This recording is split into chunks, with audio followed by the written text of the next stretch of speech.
Алгебра пәнінен 490 жиынтық бағалау 7 сынып 2 нұсқа.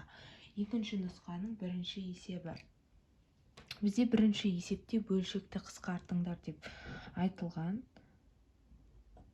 Бұл жерде мен 39-ды ашамын. 39-ды 13 көбейтілген 3 деймін. Ал 26-ны 13 көбейтілген 2 деп ашамын. Мына жерде x-тің квадраты ғой бөлімінде. X квадрат. Ал x-тің кубында x квадрат көбейтілген x деп ашып аламын. Ал мына жердегі y-терді де көбейтілген y, бөлшектің бөлімінде y көбейтілген y болады. Енді бізде 13 пен 13 қысқарады. X квадрат пен x квадрат, y пен y қысқарып кетеді. Енді қалғандарын жазып қоямыз. Сонда бізде қалды 3x, ал бөлімінде 2y қалды. Сонда бірінші есептің жауабы осыған тең. Келесі екінші есеп. Екінші есепте бізде айтылған бөлшек түріне келтіріңдер дейді. Бұл жерде бөлшектің бөлімдері бізде бірдей, екеуіне де ортақ бөлім 2-ден береміз. Сонда алымында 3a азайтылған 2v қосылған a қосылған v болады. Енді аларды бір біріктіреміз, бұларды бір біріктіреміз. 3a-ға бір аны қоссақ 4a. Енді минус 2v қосылған v, ол минус v-ны береді. Бөлшектің бөлімінде 2. Сонда екінші есептің жауабы осы. Екінші есепті 4a минус v бөлінген 2 шығады.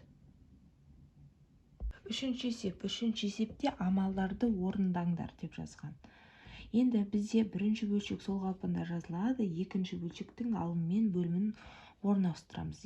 Сонда 3x квадрат. Мына жерде бізде 16 азайтылған y квадрат қой. Мен оны формула бойынша ашамын. Сонда маған 4 азайтылған y, кейін 4 қосылған y деген формуланы береді бұл. Енді көбейтуге айналдырған кезде алым мен бөлімінің орнына ауыстырамыз. Сонда бізде 15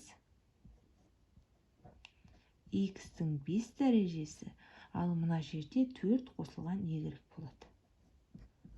Енді қысқаратындарды қысқартып жібереміз. Мына екеуі бір-бірімен қысқарып кетеді. Мына жердегі 3 пен 15 қысқарады. 15-ке 5-тен жазамыз, 3-ке 1-ден жазамыз. Екеуі де 15-ті 3-ке бөлсек 5 шығады. Ал x-тің квадраты ғой мына жерде. Бұл қысқарады да, мына жерде x-тің 5 дәрежесінен азайтылады, x-тің 3 дәрежесі қалады. Сонда бізде қалғанын жазып қоямыз. Алымында бізде бір ғана қалыпты. Барлығы қысқарып кетіп, ал бөлімінде мына жерде 4 азайтылған y, кейін мына жерде 5 x-тің 3 дәрежесі. Үшінші есебіміздің жауабы осылай. Ана көрінбей қапты ғой.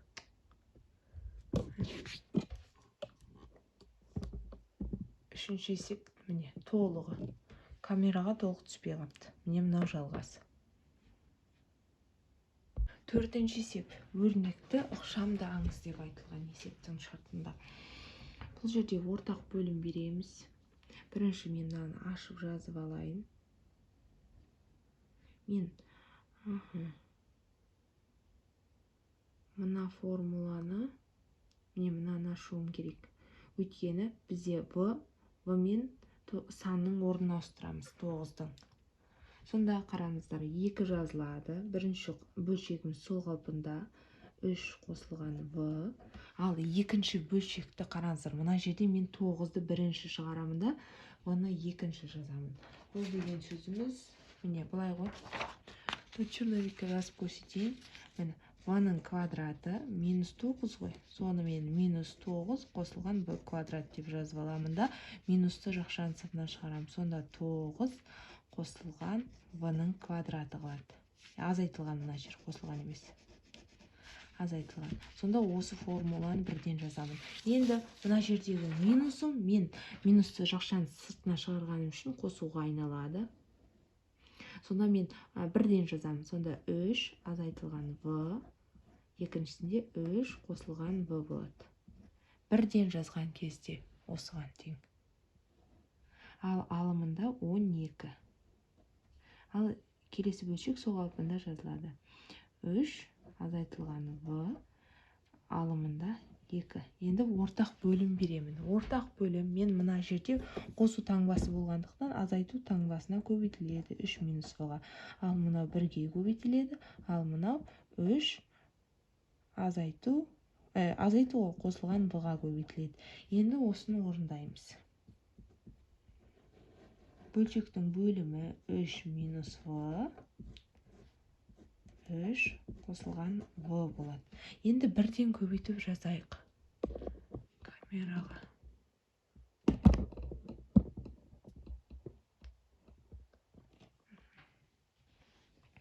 Сонда мына 2-ні көбейткен кезде 6 азайтылған минус 2в қосылған 12 қосылған 6 қосылған 3в. Жоқ, 2в. Бірігетіндерді біріктіреміз. Бізде 3 азайтылған в. Бөлшектің бөлімін сол қалпында жазам. 3 қосылған в-ны жазам. Енді қараңыздар, мына жерде в-лар. В-лар бір-бірімен қысқарып кетеді. Сонда мына жерде қосқан кезде 18, 18-ге мынаны қоссақ 24. Бізде ықшамдап жазып қоямыз. Мына формула 9 азайтылған в-ның квадратын береді. Алымында 24. Бір-біріне қысқармайтын болғандықтан осы қалпында қалдырамыз. Келесі 5-ші есеп. 5-ші есепте өрнектің мәнін табыңыз деп тұр. Енді мына өрнек берілген. Мен мынаны тең деп жалғастырып кетейін. Сіздер дәптерлеріңізге қайтадан жазыңыздар. Мен тең деп жалғастырып кетемін. Ортақ бөлім береміз.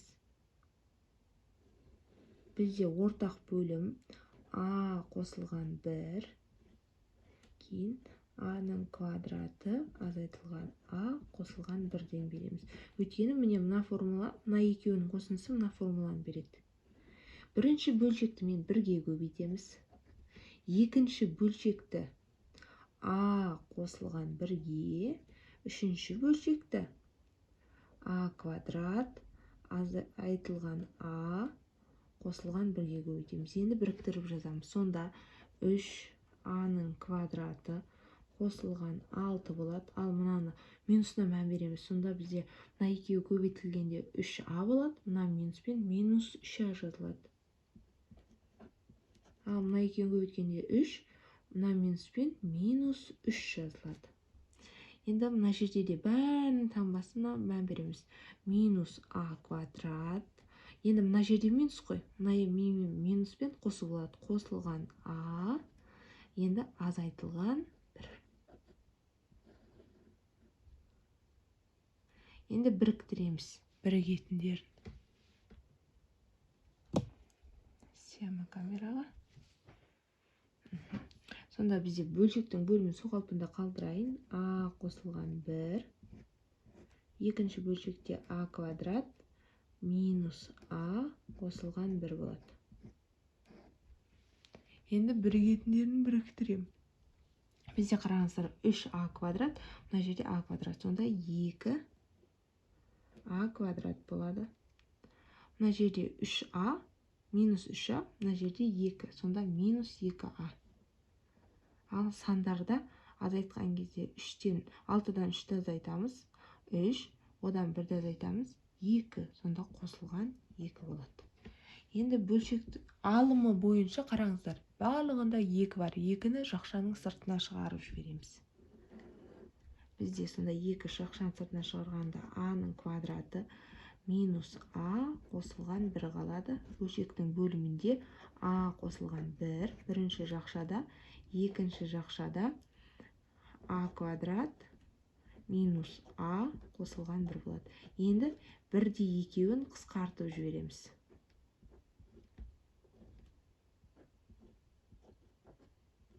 Қараңыздар, мына екеуі бірдей болып тұр. Сонда бір-бірімен қысқарып келеді.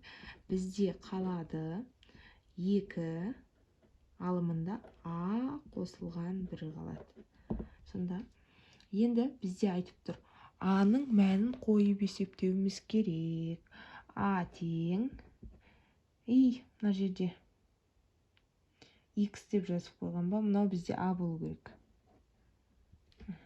Минус 1,4-ке. Енді қойған кезде 2-ның орнына 2 а қосылған 1.